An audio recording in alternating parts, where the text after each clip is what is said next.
As a backend developer, if you are working on a large code base, then it is very hard to find out a particular API, because there could be so many APIs in that particular application or in that particular solution, and searching for a specific API takes too much time, because sometimes the structure of the application is also very complex. But now you don't have to worry about that, because there is a solution in Visual Studio, and by using that feature you can search for any API within seconds.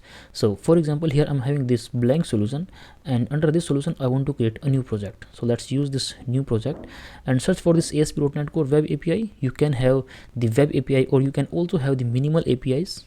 It doesn't matter, you can use any one of them. So for example, I'm using this ASP.NET Core Web API over here. Search, next, and you can give any meaningful name over here. Let's leave the default over here. So this is my .NET Core version, which is 8.0. You can use the controllers or leave that, it is totally up to you. Now what if I want to find out all the APIs that are available in this project without opening any file or without having a look on the code? How is that possible?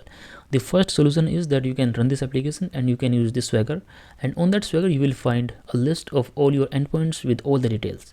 The second approach is you can use the built-in feature from this Visual Studio, and for that you have to go to this view, then use this other windows, and here is one feature which is endpoints explorer. Just click on that one, and here you will get a list of all your projects that are available in this particular solution. And if I will expand this particular project, then you will see I'm having only one endpoint. So this is of get type, and this is the URL of this particular API.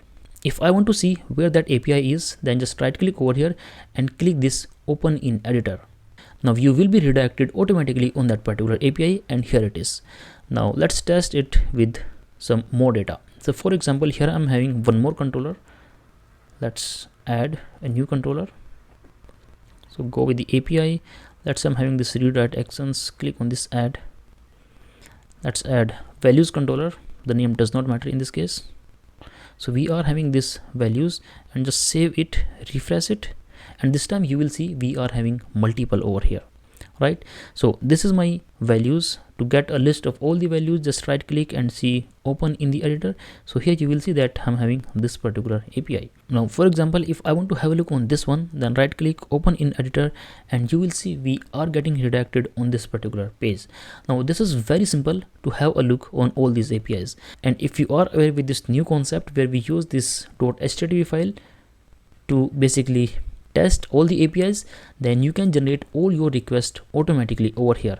Now let's say I want to generate a request for this particular API, then right click over here and click on this generate request. Here you will see we are having this particular API.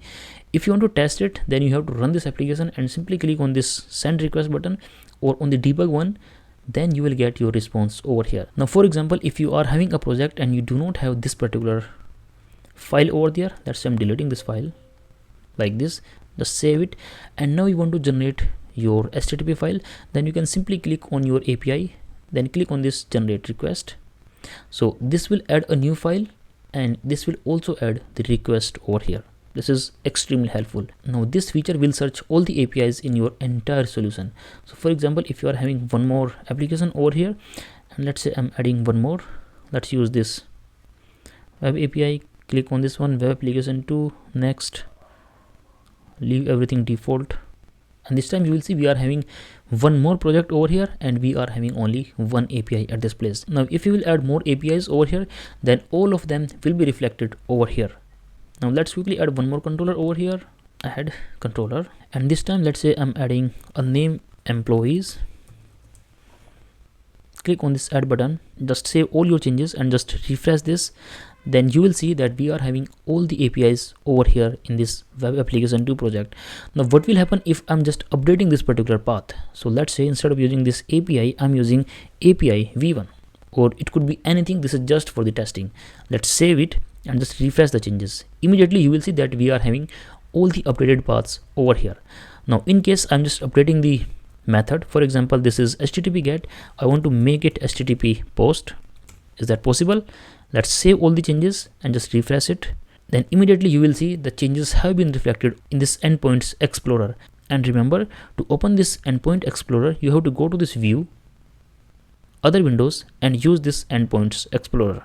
So by using this endpoints explorer feature, you can save your time in the development and it will help a lot if you are new to your project and you want to search for a specific API. Let me know your feedback in the comment section below, and if the video was helpful, please subscribe to the channel. Thank you for watching. Have a great day.